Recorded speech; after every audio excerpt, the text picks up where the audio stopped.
Now on to Mr. Deaton from the University of Guelph. You have the floor. Thank you very much, and I'm honored to be here today. This is a timely topic as we have just surveyed more than 2,000 farmers, and I will bring some of the insights from that survey to this discussion today and leave information that I talk about with Kevin after I'm done. Also, the other data that I'll talk about is in 2 reports that are up on my website, and Kevin will provide you with a link to those. I'll now briefly overview some of the key macro forces that influence farmland prices. I'll often refer to Ontario in my discussions because that's where my research is, but the insights I think are generally applicable throughout Canada. I'll also discuss farmer concerns about non-farmer ownership of farmland, and finally I'll give a brief overview of the suite of policies that can influence who can own farmland, and I look forward to discussion and providing additional details in answering your questions. Farmland prices have been increasing at high rates. The Municipal Property Assessment Corporation estimates that between 2012 and 2016, the per average increase in the overall values in Ontario was 16%. One major factor driving farmland prices over the last 10 to 12 years has been the low interest rate environment that was mentioned earlier. This is a widespread phenomena and has influenced asset values in both Canada and the United States. Even a conservative estimate of 2 percentage point drop in interest rates would be expected to have a large and positive effect on the price of farmland. The rise in farmland values also depends on the return to farming, and this depends on both the price of outputs and inputs. Emphasizing the former, in 2012, corn prices soared to close to their double current price per bushel. From then to now, our surveys from Ontario suggest that rental rates have also appreciated. The combination of higher rental rates, which is a proxy for the net returns to farmland, and the low interest rate environment is consistent with our experience with land appreciation. I think it is important to keep in mind that the variation within the provinces in terms of both cash rents and farmland prices are substantial. To illustrate this point concretely, I'd like to draw from a very recent survey that was conducted with farmers in Ontario. The median reported rental value for a tillable acre in Perth County was $300, but $150 in Wellington County. The price per tillable acre, according to our survey of farmers in Perth, was $18,500, while it was $11,500 in Wellington. These differences are likely to reflect differences in the productive character of the farmland, some of the issues that were raised in your previous discussion. Let me also add, particularly in terms of Southern Ontario, that location matters. In Southern Ontario, near the GTA cities, farmland prices are likely to reflect future non-farm development uses. A great deal of research suggests that proximity to urban areas places upward pressure on farmland values. Finally, though I do this with some caution, we can use some of our recent results of Ontario farmers as a bit of a crystal ball. In our recent survey, the majority of farmers thought farmland prices would remain the same over this year. 35% thought it would rise, and only 8% thought that the farmland values would fall. I want to briefly address concerns associated with farmland acquisition. At the outset, I should note that there are 2 sides to an exchange. Hence, buyers and sellers are differentially affected by farmland price appreciation. Whereas farmers and farmland owners selling land benefit by price appreciation, farmers seeking to purchase farmland are discouraged by the higher farmland prices. The issue of who owns farmland and non-farmer acquisition of farmland is important to many farmers and farm groups. The National Farmers Union, for example, emphasizes the need for farmers and local families to own farmland. I have heard similar statements from farmers when giving presentations throughout Ontario. In this regard, let me raise a couple of issues that might be helpful to you. First, this is a historic concern. In documenting the early history of agriculture economics in the United States, Paul Barkley writes of an early session that was put on, I quote, to address the rapid increase of the system of land renting and the absorption of small holdings by wealthy landowners. The time of this session is remarkable, 1897. Second, and related to this point, the farmland rental market is well established in Canada. Presently, a bit north of 30% of the farmland is in the rental market, and our research suggests that the majority of this rented land is not owned by active farmers, at least as established through interview with farmers asking about who their landlord is. Farmers benefit from renting inland. Renting allows them to get up to scale without putting all of their investment in land.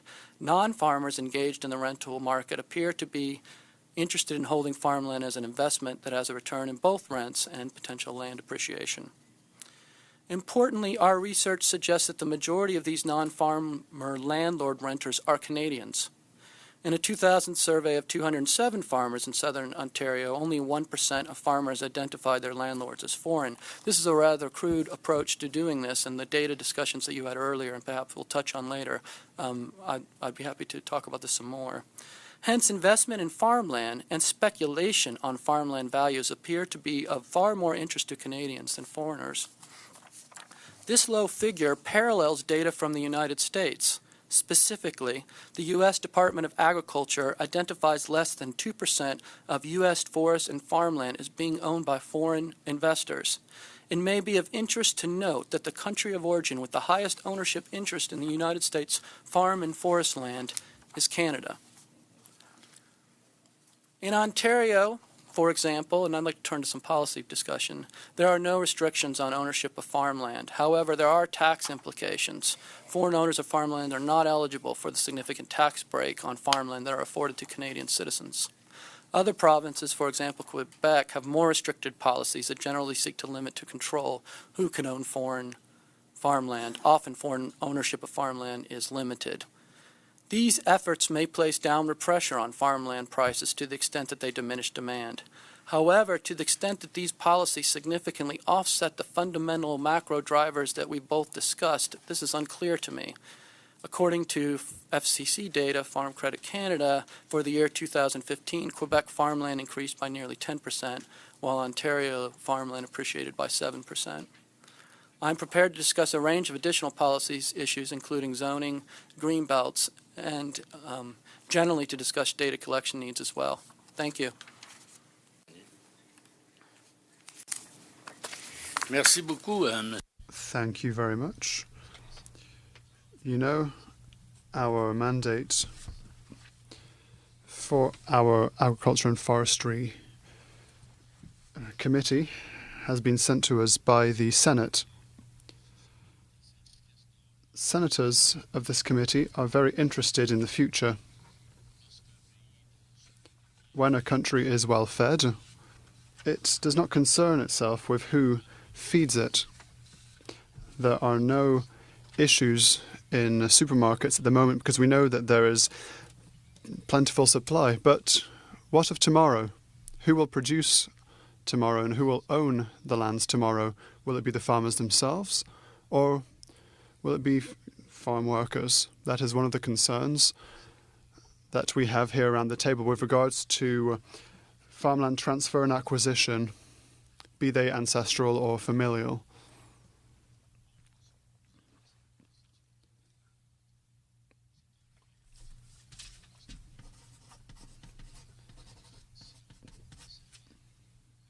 And so what you have said comforts us. Senator Mercer. Sure, and gentlemen, thank you both for being here, both interesting presentations.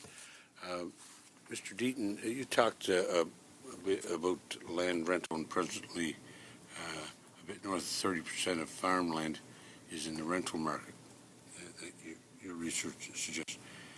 How much land is that? How many acres, how many hectares are we talking? I don't know. The reference to that is in Statistics Canada, and it's in the report that you'll have, and you would just go and get, I can't remember exactly how many acres of farmland that Stat Canada reports, but you'd be able to multiply that figure. A little more detail on that figure, I think it's roughly 21% of that is in private land, and then 13% of that land is rented out by government. Is this something you think we should be worried about? What? That more farmland is now in the rental market as opposed to being directly owned by the farmers? No. Well, that's a simple answer. Is that answer based on the fact that it keeps the land in production as opposed to the opposite of taking land out of production? It's not clear to me that these aren't mutually beneficial arrangements. Especially we find in one of the reports that you will have, when we get to larger and larger farmers who are primarily responsible for the large amount of food production that's in the grocery stores, they tend to increasingly rent in more land. My sense of what's going on there is that this affords them the opportunity to invest a large amount of their wealth holdings in land, but get up to even higher amounts of scale when necessary through renting in land, and then potentially not have all their eggs in that basket. Okay, thank you, Chair. Thank you, Senator Mercer. Senator Enverga. Thank you, Chair, and thank you for the presentation. I've learned so much things about the farmlands, and actually I see that both of you have concerns about the availability and the cost of farmlands due to land speculation. My question is, should the government legislate a law to control or discourage land speculation to protect new or real farmers, at the same time to create food security and promote low cost of food? Do you think we should create a law for this? I mean, is there something we can do as a government so that land will be available for farmers?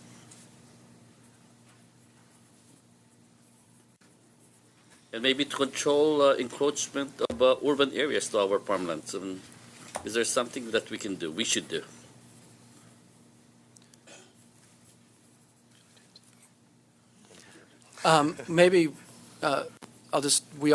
There are laws currently. Most farmland in Ontario, for example, would be zoned for agriculture use. That would be under the municipality to change the use of that land for a non-agriculture purpose. There are also Greenbelt Acts, like the one that surrounds Toronto, that in theory are designed to ensure that that farmland near urban areas stays in and remains in agriculture use.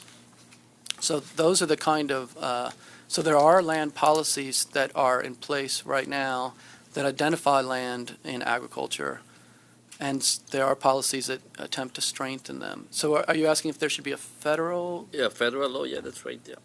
I think it would depend. I don't think I know, unless I knew exactly what the law you were putting forward, I'd be able to answer that in a way that would be illuminating. You get Well, my colleague mentioned that Quebec has some very strict rules on land ownership. They also have relatively strict rules when it comes to land development. So could it be relevant to legislate to make sure that our land is protected and the farmland is only used for farming? Definitely. Should we guarantee access to farmland for new farmers? Well, we could probably put in place means to facilitate younger farmers so they can get established. Now, when it comes to actually putting in place laws that would limit the way farmers do transactions of lands between each other, I'm very not convinced about that. how about this people who are buying farmlands, but they never use it? I mean, have you seen something like this? I mean, should we be controlling this kind of land speculation? What I have seen were cases of people that actually invested in farmland as a retirement plan. So when it comes to buying farmland to farm in the future, I don't think there's anything wrong with that. But probably we could have ways to make sure that this farmland is currently being used and rented out until those people are actually ready to take it to full-time agriculture. I'm not aware of the magnitude of that data. Much of the land is that's owned by, let's say, purchased by institutional investors, is then leased out or rented to other farmers. So, Thank you. Thank you. Senator Wu. Thank you, Chair. Thank you, both of you, for your really interesting presentations, and I see a nice intersection of the issues brought up by each of you. But I want to establish with some clarity your positions on a number of issues and some of the underlying principles to help us address the specific question that this committee is looking at, which is the escalation in farmland prices and what's causing it. So on the first question, causes of increases in farmland, I think Professor Deaton, I think you're quite clear in saying that it's multifactorial and low interest rates as well as rising commodity prices play the bulk of the role perhaps in the increase in farmland prices, with a smaller attribution to regional diversity and so on. I wasn't as clear from Professor Theorio, so I'd love to hear your view on what in fact is causing the rise in farmland prices. The related question, of course, is the role of institutional investors in, number one, either being a major cause of farmland price increases. I think Professor Deaton is quite clear on this, that they didn't play a major role, but I'd like to get a clarity on this question. And related to that, whether you think institutional investors perform a function in providing the sort of capital requirements for very capital-intensive agriculture, increasingly capital-intensive agriculture. The related question to institutional investors, of course, is foreign investors, foreign institutional investors, and whether or not you see a role for these players in our agricultural market, and the extent to which they already are players in Canadian agriculture. Again, Professor Deaton, you've given us kind of an estimate, a very low estimate of foreign investors, whereas Professor Theorio, in your op-ed, you seem to be very much against foreign investors. I'd like to understand the basis for that opposition, based first of all on current estimates of what foreign investment is in the country, and why you worry about, if I can put it this way, the color of money, when I'm more focused on keeping land in farmland production and making sure that farmers are farming the land, whoever owns it.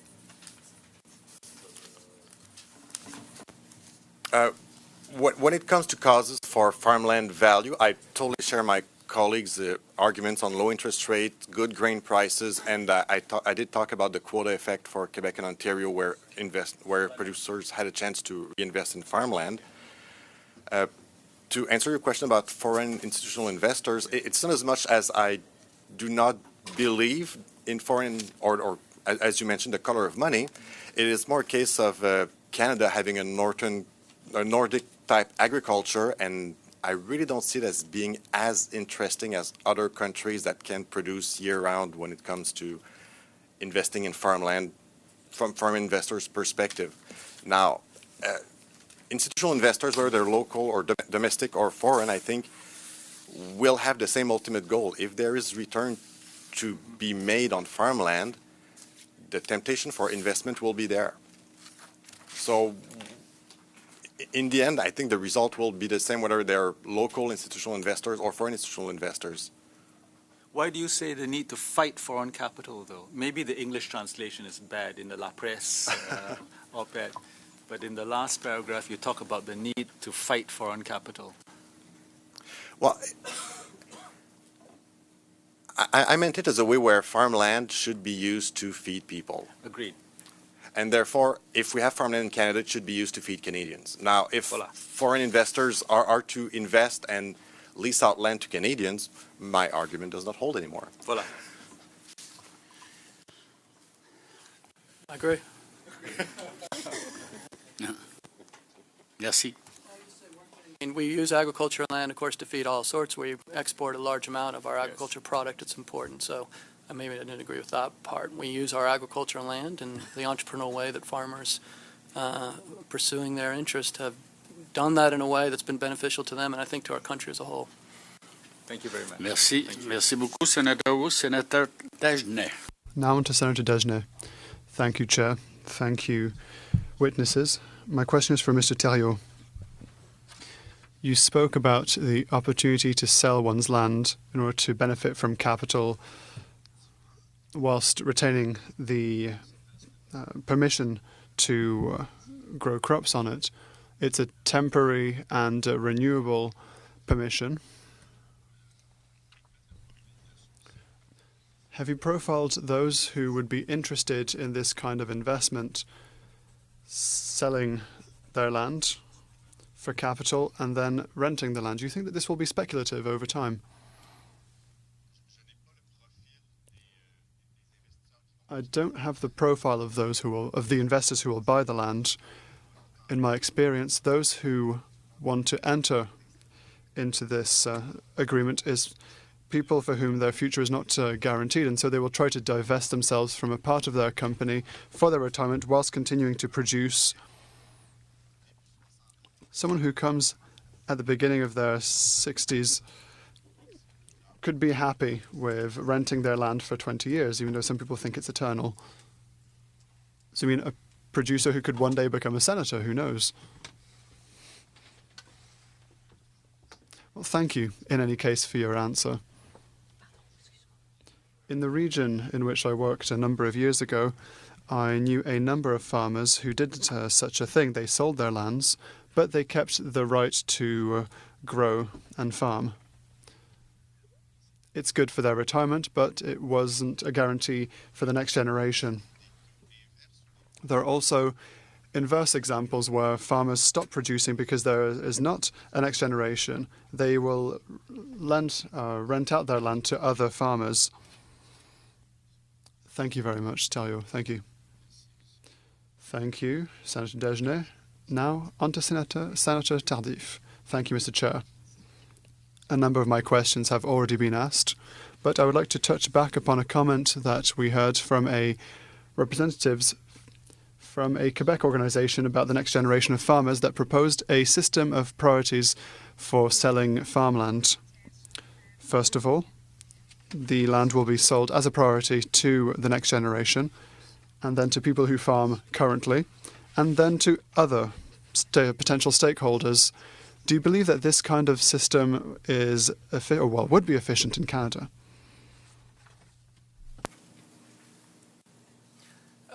I think it runs the risk of not being efficient in the sense that a competitive buyer might be more productive. And in the bidding process, since you're guaranteeing it to the next generation, if they are not more productive than the person bidding than they would have otherwise had the land, then from the definition maybe of efficiency than being, maximizing net benefits, then I don't think it would be efficient from that standpoint. Monsieur Thériault? Si on regarde l'entreprise agricole, if you see a farm like a business, then there may be a reduction in efficiency if we prioritize 100% the next generation. That being said, if we prioritize those who are producing now compared to other stakeholders, then perhaps. But why wouldn't a current farmer have the same chance as someone who wants to start farming? That is a sub-question that is raised by what the organization you mentioned said. So you do not support this position. That's right. Thank you. Thank you, Senator Tardif. Senator Gagné. Thank you, Chair. Thank you for your presentations. Both of you referred to public policy. And as a Senate committee, we would like there to be recommendations. We would like to make recommendations to the government.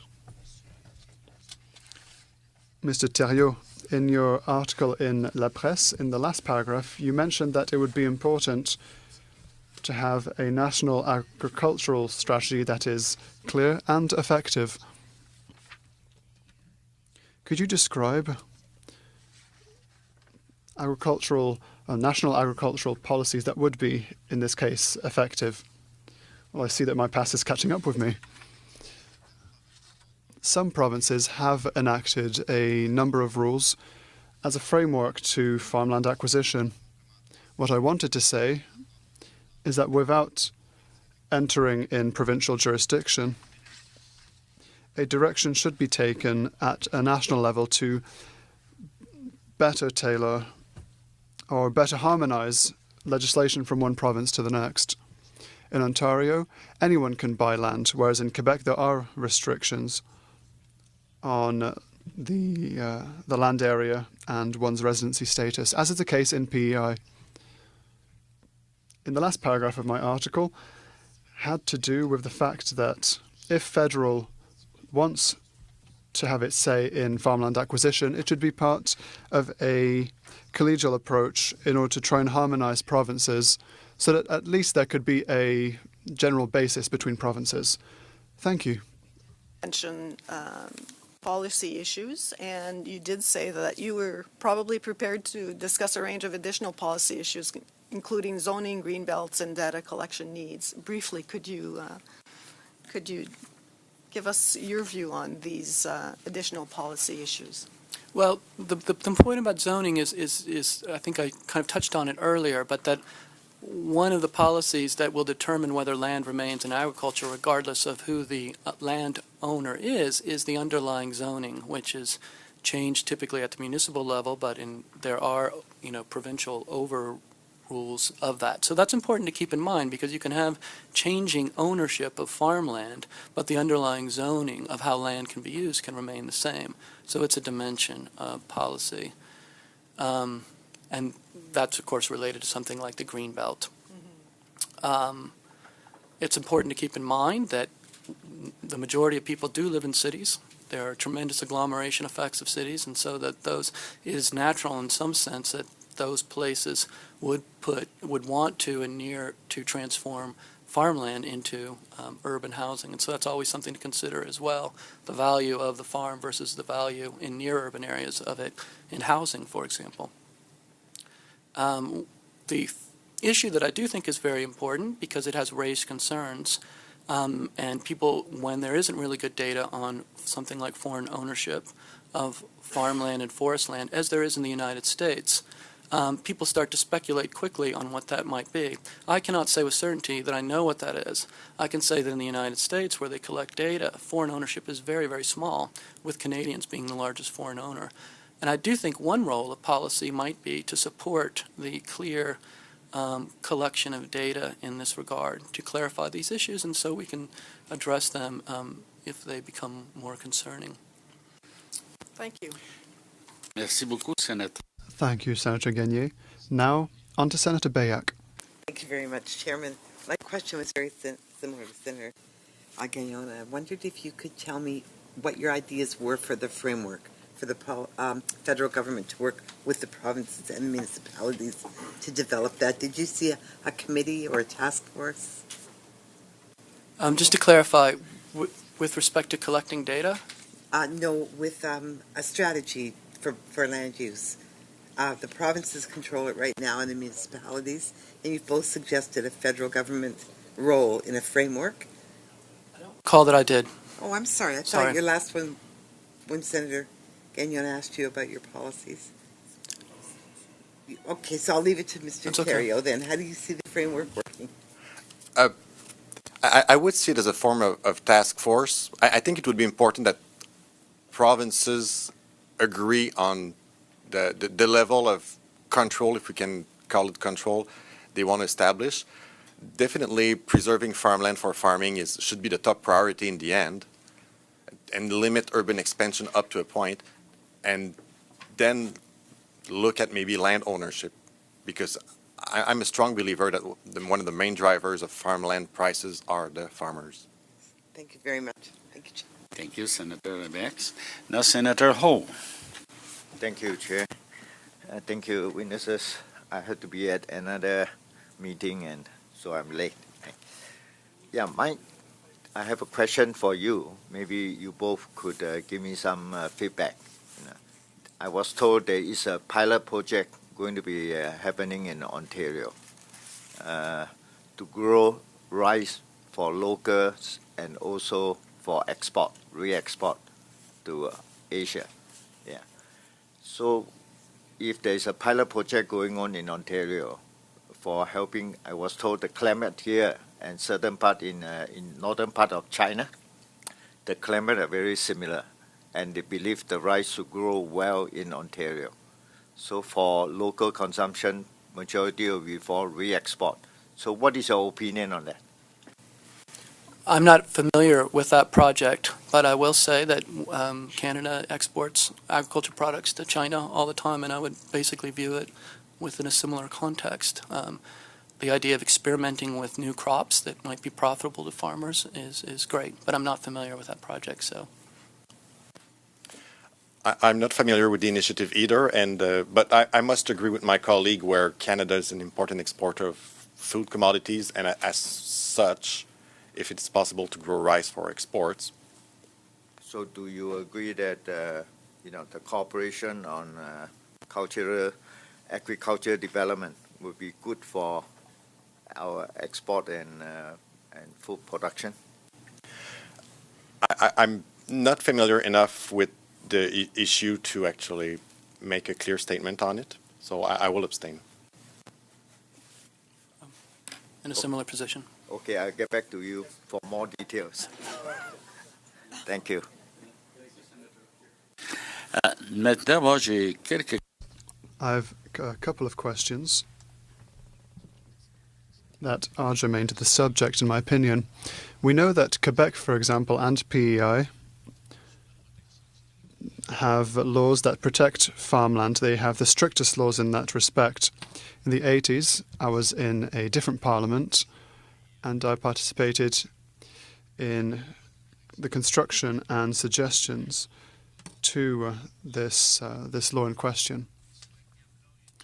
There was certain provisions in this law, farming dezoning, and so through regional municipalities themselves can ask that there be permission for urban sprawl to happen. The worst enemy of agriculture in urban centres is, in this case, urban sprawl. Montreal, for example. Montreal has reached Saint-Hyacinthe now. It's the same in Toronto. It's the same in Vancouver as well. The worst enemy of farmland is urban sprawl. We talked about Canadian guidelines. Would that not be the Government of Canada's role to come into agreement with provinces in order to limit as much as possible urban sprawl? We would save service costs, and we'd also serve very good farmland. For example, in Beauport, I built a house in 1986. I was the only person surrounded by a field of cows. But my daughter, who was 4 at the time, enjoyed going to see the cows. It was excellent farmland, and now there are about 400 houses around mine, with a primary school also. Will this ever end? And then Quebec still boasts that it has the strongest law, but the results simply aren't there. When you look at Quebec, when you look at the big cities in Canada, Montreal and Toronto, it's very striking in Toronto because Toronto keeps sprawling. When you fly into Toronto, you see this sprawl. And so, with the collaboration with provinces, without imposing anything upon them, could the federal government come to an agreement with provinces with this kind of law? It seems to me that, to some extent, that's a question that you're in the best position to answer. But let me make some, in other words, could the federal government do this with the provinces hand in hand? Let me make some observations that might be useful in thinking about the question of urban sprawl that also need to be on the table. There's the one hand and then the other hand. So when you fly into Toronto, you see urban sprawl. But when you fly out of Toronto and look down, you see lots and lots of farmland. And it's often shocking. So the majority of people, roughly 90% of the people, are living in the urban areas, and they are at the fringe. So they see development and sprawl as an intense issue. But there is a fair amount of farmland, and one way to also think about it is that in the I don't get the figures wrong, but at some time in the 1920s, you would have had more farmland, and you would have had way more farmers. And from that time to this time, you have much higher production at about 2% of the population in agriculture, and they're in the cities. The implications, whatever you decide is appropriate, there are always, winners and losers associated with this. If you, say, conserve farmland at the fringe through a directive, then the farmers, for example, who may see a diminution in land values may be the losers, and to the extent that it has effect on land prices in urban areas, that's also something that needs to be looked into. Oui, mais je vous rappelle une chose, professeur. I would like to remind you one thing, Professor Deaton. Farming is very mechanized and has been very mechanized for the past 50 years with, therefore, an accelerated production. And so you can have the same amount of production in less land, but you will no longer be able to remove buildings that already exist. You cannot use highways, and you can't destroy highways to create farmland.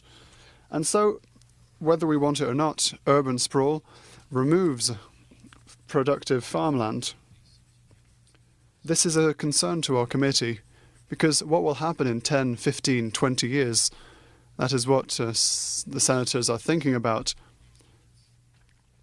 Young people already find it hard to buy farmland because of a variety of situations. Speculation, for example.